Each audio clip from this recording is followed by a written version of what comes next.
ইব্রাহিমকে হত্যা, তারপর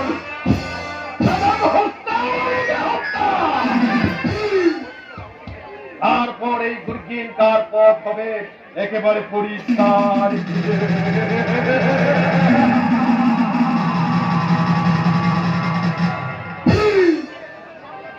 নিজের ভাগ্যকে সুপ্রসন্ন করতে আমাকে আজ জল্লাদে পরিণত হতে হচ্ছে।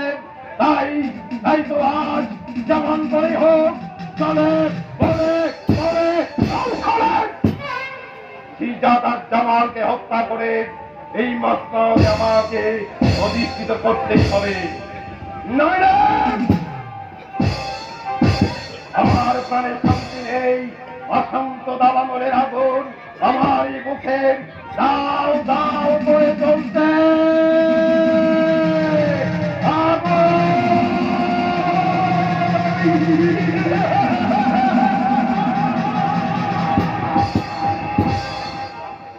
তাই তো আমি চাই সেই জামালের রক্ত, আমার রক্ত।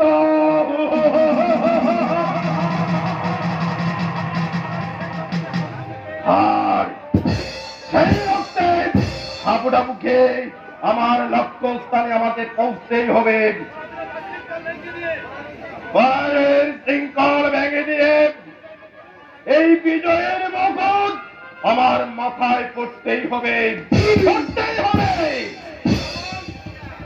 সিজাদার জামাল এক করে তোমার জীবনের চিনি নেমে গেলাম আমি একেবারে।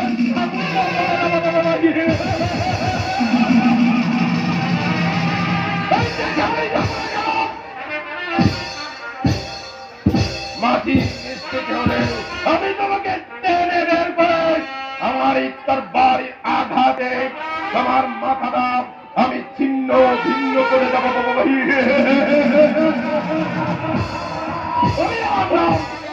দুর্গিন কা না হবে না, তোমার আমার স্বপ্ন আর বাস্তবে পরিণত হবে না। চিন্তা হবে না কেন? জি সাহেব হারিয়ে গেছে, পালিয়ে গেছে। কে পালিয়ে গেছে? জি সাহেব বলুন, বলুন কে পালিয়ে গেছে? সেটা জামাল। সেটা তার জামাল। হ্যাঁ মুরগিনটা হস্তদার ইব্রাহিমকে জামালকে নিয়ে পালিয়ে গেছে, পালিয়ে গেছে, পালিয়ে গেছে, পালিয়ে গেছে। অষ্টম শত শত পাহারা থাকা সত্ত্বেও ইব্রাহিম কেমন করেন শিশু জামালকে নিয়ে পালিয়ে গেল আমি ভাবতে পারছি না।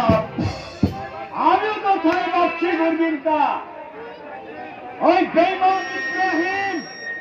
বেঈমান ইব্রাহিম, তুমি আজ গুরজিনকার হাত থেকে রেহাই পেয়ে গেলে। কেন? তুমি হয়তো জানো না এই গুরজিন কাম তুমি দেখানি তা করে কেন সারা বন জঙ্গল তন্ন তন্ন করে খুঁজে মাটির নিচ থেকে হলেও তোমাকে খুঁজে বের করে আমার নিজ হাতে তোমাকে করব।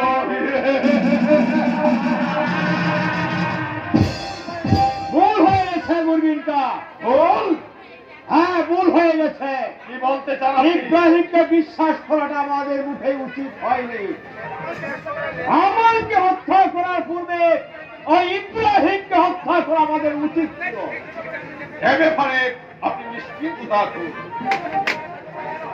ইব্রাহিম যেখানে লুকিয়ে থাকুক না কেন এই পরীক্ষিত খাত যেমন করে হোক তাকে খুঁজে বের করে তারপর আপনার চোখের সামনে ওকে আমি করব নির্মম হত্যা। তাই করতে হবে মুরগিনটা, তাই করতে হবে। ওই শৈথন্যকে তোমরা ধ্বংস করতে না পারলে আমাদের সকল কল্পনাই ব্যর্থ হয়ে যাবে। যে সপ্তাহে আমরা এই চক্রান্তের